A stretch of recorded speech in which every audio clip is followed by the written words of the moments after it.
encouraged when I heard this before. So reform, politics, you've got to be in it for the long game. And so my reform didn't start on the select board, it ended on the select board. It started when I ran for town meeting and then was on the finance committee. So every year I was looking at budgets, and also on the finance committee started to realize where some of our shortcomings were. And then I became chair of the community preservation committee, which distributes funds for historic preservation, for affordable housing, recreation, open space. And that's where I started to realize the importance of long-term planning and long-term budgeting, because nobody had done that.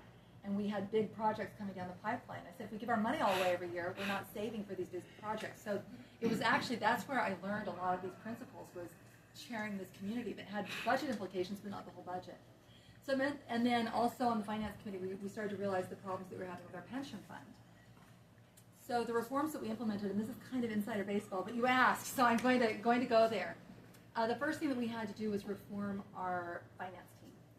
Our treasurer at the time was elected, not appointed, as were our board of assessors, and there was cronyism in both offices.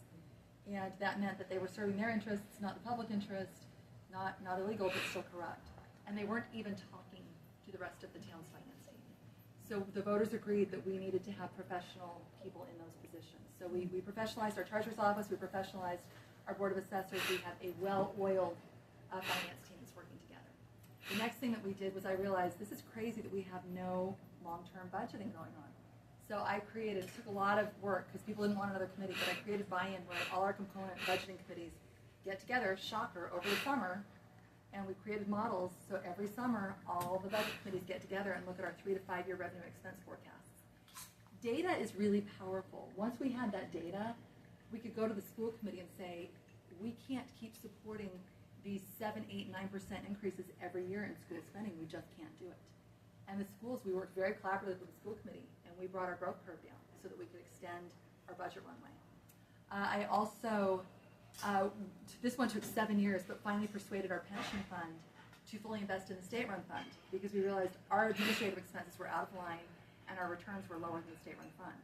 So we fully invested to get lower expenses, greater returns, which is why when the governor proposed this year to raise the pension fund to the tune of $100 million to give economic development grants to her preferred cronies, and that money was never coming back, I lost my ever-loving mind. I stood with the unions who protested, saying, this is our money. The incumbent treasurer was nowhere to be seen. I went to Beacon Hill to testify against ever allowing the legislature to raid that fund, because that $100 million is coming from you, the taxpayers. You are going to have to make up that difference. We have to make up that difference at some point. So as treasurer, line in the cement, not line in the sand, line in the cement, that pension fund does not get touched. We need someone out there who will put a ring around it and not let it be touched. So I get very passionate about this because I spent so many years trying to reform our pension fund, and I didn't do it so that Mara Healy could then turn around and raid that money. And then the last thing that I did was we pushed through zoning reform. It used to take a year to open a restaurant in Belmont. No small business can wait a year. So we simplified our zoning, made it as of right so that restaurants could open in 2 or 3 months.